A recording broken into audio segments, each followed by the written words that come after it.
There are some Muslims who say, of course I don't want to go to Jahannam forever, but I don't know, one weekend, maybe we can do that much haram. They said a few days, we can handle it. I mean, come on. After that is the Jannah, man. It's okay. So then you party here, you pay one weekend price, and then you go back to Jannah. What's the big deal? Allah says, those are not Ibadur Rahman.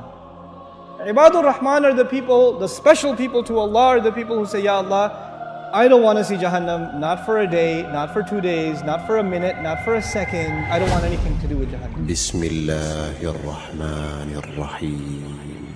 إذا ألقوا فيها سمعوا لها شهيقا وهي تفور تكاد تميز من الغيظ كلما ألقي فيها فوج سألهم خزنتها ألم يأتكم نذير قالوا بلى قد جاءنا نذير فكذبنا وقلنا ما نزل الله من شيء إن أنتم إلا في ضلال كبير وقالوا لو كنا نسمع أو نعقل ما كنا في أصحاب السعير فاعترفوا بذنبهم فسحقا لأصحاب السعير.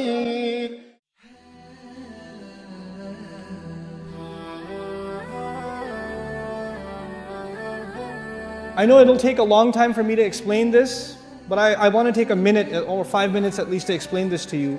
There is an ayah in Surah Al-Anbiya.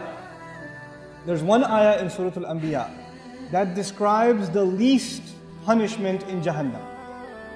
Jahannam is described in so many places in the Quran, but the least, I mean the easy punishment of Jahannam is described in Surah Al-Anbiya. How easy is it? The person described has not tasted the fire. They have only tasted a breeze. You know, when you have a fire, it has a hot wind. The hot wind is called lafha with a lam. But the ayah doesn't use lafha. It says, وَلَئِن مَسَّتْهُمْ نَفْحَ with a noon. With a noon, it actually means a cool breeze, not a hot breeze. And nafha is used when, you know, when you close the door and some hot air comes in as you're closing the door. That the air that comes in or goes out, that's called nafha. Allah says those people will taste a nafha, air. Not even inside Jahannam, where? Outside. They haven't even gone in yet. And they didn't taste fire, they didn't taste lava, they didn't eat anything. They're just exposed to air. And it touched them barely. Massathum, it barely touched them. Split second it will touch you. That's it. And it won't even be the full-fledged air, it will be very little bit of air. Just tiny little bit. So it's not even the whole door was opened and the wind came in. A little bit of it opened and a little bit of an air came out and you felt it on your skin just for a split second. And then this is the only torture this person received. There is nothing else yet. And they're not even in hell yet. They're still outside. That's evident from the word nafha. He says, Ya waylana, the person swears, I have never felt more torture ever in my life. This is the worst, I must be in the worst part of hell. Wayl, the Rasul ﷺ describes wayl as the worst part of hellfire, so scary that hell itself is afraid of it. Jahannam is afraid of wayl. And this guy says, I must be in wayl. Ya waylana. He's not even inside yet. The Muslim understands, the believer, the student of Quran understands, إِنَّهَا سَاءَتْ مُسْتَقَرًّا وَمُقَامًا. I cannot be there for a little while and a long time, I know.